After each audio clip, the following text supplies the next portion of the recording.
Hey guys, welcome back to the lair. Today we're delving into the mysterious world of slimes and oozes for our TTRPG campaigns. These amorphous creatures may seem like very simple monsters, but they hold great potential for intrigue, danger, and even creative problem solving for your campaigns.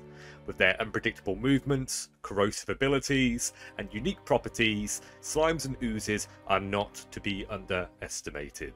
So grab your weapons, preferably ones that are not easily corroded, and join me for this video. If you're happy to see the How to Use Monster series back, make sure you give the video a big thumbs up and hit that subscribe button. Thanks guys. The oozes I'm covering today are split into three major categories: slimes, jellies, and puddings. Slimes are typically acidic and can dissolve organic materials such as wood or flesh. They move slowly, but they can stretch their bodies to reach targets further away using their primary attack. Slimes like grey oozes have the ability to climb walls and get onto ceilings, making them fantastic creatures to ambush players. I've actually had a grey ooze drop from the ceiling in a dungeon and land on players before. It's pretty cool because, as I said, slimes are pretty slow. So it makes sense that they would use, strategies like that in order to get the drop on the party, pretty literally in that regard.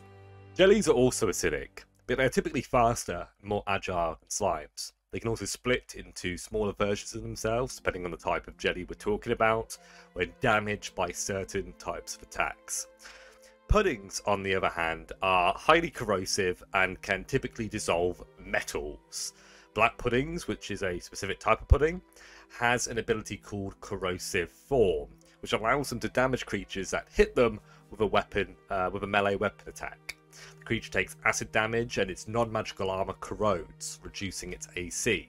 They're also able to split into multiple versions of themselves from certain types of attacks, making it easier for them to overwhelm a party than perhaps it would be for a grey ooze, for example. There is also a gelatinous cube, which is typically categorized as a jelly, although its exact classification can vary depending on the system and source book that you're using. It shares some similarities with slimes and puddings, but gelatinous cubes are known for their distinctive cube shape, the transparency that they have, as well as the ability to engulf and dissolve creatures whole. I haven't really used gelatinous cubes much, but their ability engulf allows them to move up to their movement speed through the spaces of other creatures, and when this happens, those creatures have to make a dex save or become stuck within the cube and get melted as they desperately try to escape. In my opinion, they and other types of oozes make for great wandering monsters in a larger dungeon who roam from area to area looking for food. In my campaigns, oozes can vary in size and strength and can even evolve from various reasons. In the first dungeon of my campaign, the rogue of the group was dramatically killed by a grey ooze whilst plundering a tomb, and the party weren't able to kill it. So they went away and they came back a few weeks later to try and find it, and they discovered that it was now a jelly, an ochre jelly, which is significantly stronger than a grey ooze with new abilities. I told my players that it evolved because its physical form shifted after dissolving and absorbing the human flesh of the rogue, giving its body a more jelly-like composition. My players liked my explanation, hunted it down, destroyed it, and avenged the death of their fallen comrade. It was pretty neat, to be honest, and yeah, I really do like low-level D&D. Anyway, outside of being wandering monsters that can, fight from failing a random encounter check, they also make for great guardians and trap monsters that can be unleashed upon the party for stumbling somewhere that they shouldn't be. Whether this ooze is located at the bottom of a pitfall trap that a player will fall on top of and get melted, or maybe it appears behind a secret door that opens after failing to spot a pressure plate on the floor in front of them. It can definitely be quite a surprise. I especially like black puddings for trap monsters, as they have the strength to solo a low-level party. They are corrosive, they deal a huge amount of damage from their main attack, and they also have that ability that allows them to split after taking lightning or slashing damage. What's really funny is they're immune to lightning damage, so if you hit them with a lightning attack, you do no damage and you split them. Or you can split them, right? Because it's a reaction. So obviously the Black Pudding would need its reaction to do that. But that's just fucking... That's hilarious, man.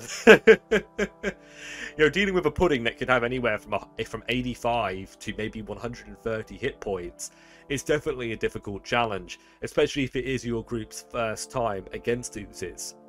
I do want to say that I am aware that some newer Dungeon Masters especially feel, quite discouraged to use Oozes against their players, as they don't want to be that, mean Dungeon Master who corrodes and destroys all their valuable loot. Well, I understand, but it's very likely your players would like to fight at least one Ooze. So I think you should use them if you want to. If the players really care about their equipment, they should really either flee to protect their armor, or just not use certain weapons that they value. These games that we play are all about presenting obstacles and challenges for our players, and a Black Pudding is an exceptional challenge. You can always warn them as they approach that the Ooze has this strong stench of acid, so you at least done your due diligence in giving the players some hints and some narrative pieces about what this creature does and its acidic form. But it's not like you can't just give the players more loot further down the line anyway. If their stuff gets melted, who knows, maybe the Ooze is defending a cache of weapons and armor that's just around the corner. Either way, I think Oozes make for great monsters, especially in crypts and various dungeons. I wasn't really able to find a lot of lore on Oozes, such as where they come from, how they're formed, but I think in my world especially, they were created by ancient spellcasters in the Underdark as a way of population control. It's the same way that in my world, powerful spellcasters can actually create mimics to guard their treasure. I think it's just, neat, and maybe I have a spell later down the line that one of my players could learn, to make their own mimics. I think that's also how gargoyles are made, in my opinion, at least in my world. What do you guys think about Oozes? Have I missed anything out?